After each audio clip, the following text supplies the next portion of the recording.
Hello, everyone, and welcome to my podcast, Raw in Wonderland. I'm so happy you're here with me today. And today, we're sitting down for a cup of coffee with the great Aristotle. Now, I titled this episode A Cup of Coffee with Aristotle, but let's be real. By the time I finished researching, reading, and taking notes, I probably had around 256 cups of coffee. No regrets. And if I had to start over today, I would do it all over again. Because, my friends, when you dive into Aristotle's mind, you realize that this isn't just philosophy, it's a masterclass in life itself. Aristotle wasn't just any philosopher. He was called the first teacher and the man who knew everything in his time. Unlike many great thinkers who only gained recognition posthumously, Aristotle was respected, admired, and sought after while he was still alive. He was a mentor to kings, a master of multiple disciplines, and perhaps most impressively, an early advocate for balance, wisdom, and the good life. If we could time travel and interview someone from Aristotle's era, they might describe him as a bit sharp-tongued, confident, impeccably dressed, and someone with a rather original fashion sense, think statement rings, and neatly cropped hair. He was also known for being highly disciplined about his health and diet, constantly in motion, and let's not forget, having legions of admirers. Picture a philosopher with rock star energy. Born in 384 BCE in Stagira, near modern-day Thessaloniki, Aristotle's early years were steeped in knowledge. His father was a physician, and his early education revolved around science and medicine. But after losing both his parents at a young age, he moved to Athens at 17 and entered Plato's academy, marking the beginning of a lifelong intellectual adventure. For 20 years, Aristotle studied under Plato, who once referred to him as the brain of the academy. Some even say Plato refused to start lectures until Aristotle arrived. However, as Aristotle's ideas evolved, they clashed with Plato's. While Plato saw the world as a mere illusion, Aristotle was deeply fascinated by the tangible, physical world. This philosophical split eventually led Aristotle to leave Athens after Plato passed away, but not before absorbing and refining many of his mentor's teachings. After leaving the academy, Aristotle took on one of the most ambitious students in history, Alexander the Great. Hired by King Philip of Macedonia, Aristotle spent 7 years mentoring young Alexander in philosophy, ethics, politics, and strategy. Interestingly, though, their relationship remained formal. Aristotle was his teacher, not his confidant.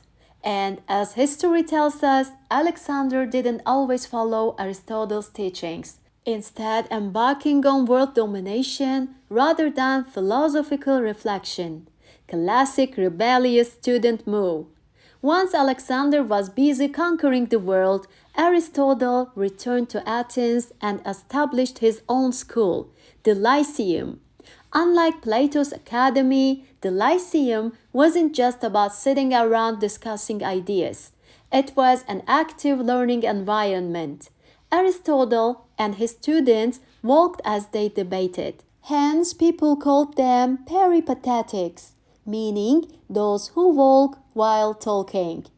Imagine deep philosophical discussions happening under the shade of trees with birds chirping in the background. Sounds like the dream university, right? Now, what made Aristotle so universally revered, from ancient Greece to the Islamic Golden Age and even in medieval Christian philosophy?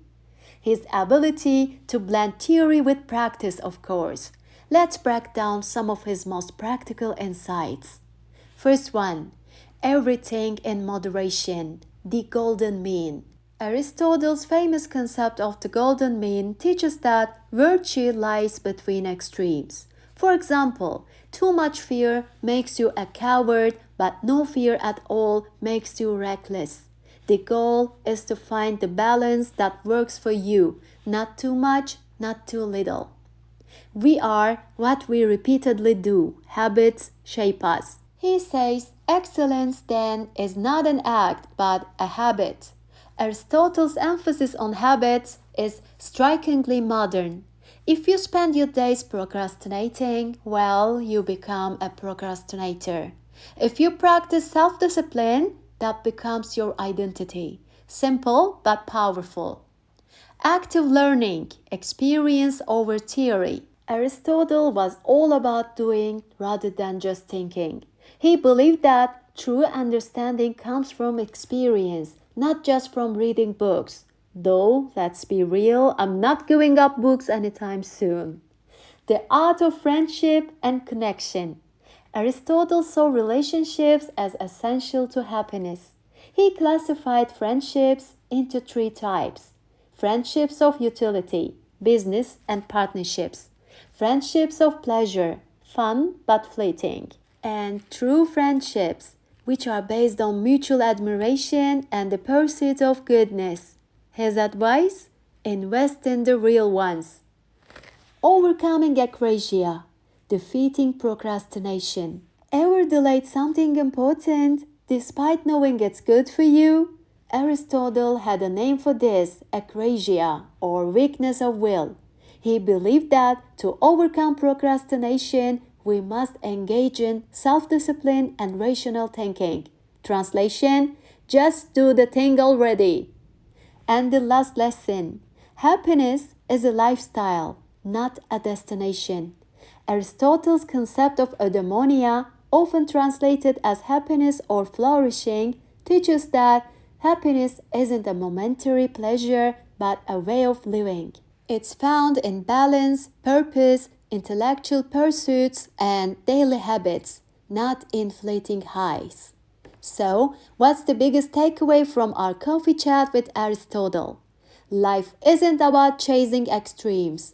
It's about balance, purpose, and continuous learning. Be present, think deeply, build good habits, nurture meaningful relationships, and embrace the art of living. Until next time, stay curious, stay kind, and may your coffee be as strong as Aristotle's wisdom. Bye, guys!